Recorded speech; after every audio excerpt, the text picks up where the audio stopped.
ఏ skin టైప్‌కైనా కూడా వాడుకోవచ్చనమాట. అలా ఎలా కుదురుతుంది? ఆయిలీ స్కిన్‌కి, నార్మల్ స్కిన్‌కి తేడా ఉంటుంది కదా! అంటే అది కూడా నేను వచ్చే వీడియోస్‌లో చెప్తాను. ఇదే పౌడర్‌లో వాటర్ వేసి ఏ స్కిన్ వాళ్ళైనా వాడుకోవచ్చు. ఇంకా ఎక్కువ డ్రై ఉన్న వాళ్ళు ఏం మిక్స్ చేయాలి?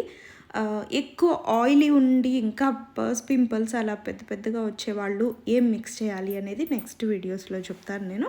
సో, మొత్తానికి అందరికి అన్ని ప్రాబ్లమ్స్‌కి ఒక్కటే సొల్యూషన్ లాగా మనము లాంచ్ చేశాము. నేను ఇది నార్మల్‌గా కాదండి. నేను ఆయుర్వేదిక్ కోర్సెస్ చేశాను. డిప్లొమా ఇన్ పంచకర్మ కూడా చేశాను బెంగుళూరులో. డాక్టర్స్ దగ్గర చేసిన కోర్సెస్ ఇవి. సో, మీరు టెన్షన్ పడాల్సిన పని లేదు. ఇది 100% ఆయుర్వేదిక్ హెర్బ్స్ నుంచి, మూలికల నుంచి చేసిన ప్రోడక్ట్. నాలెడ్జ్ లేకుండా చేసింది కూడా కాదు. స్టడీస్ అన్ని సర్టిఫికేట్స్ ఉన్నాయి నా దగ్గర. సో, లైసెన్స్డ్ ప్రోడక్ట్ అనమాట. సర్టిఫైడ్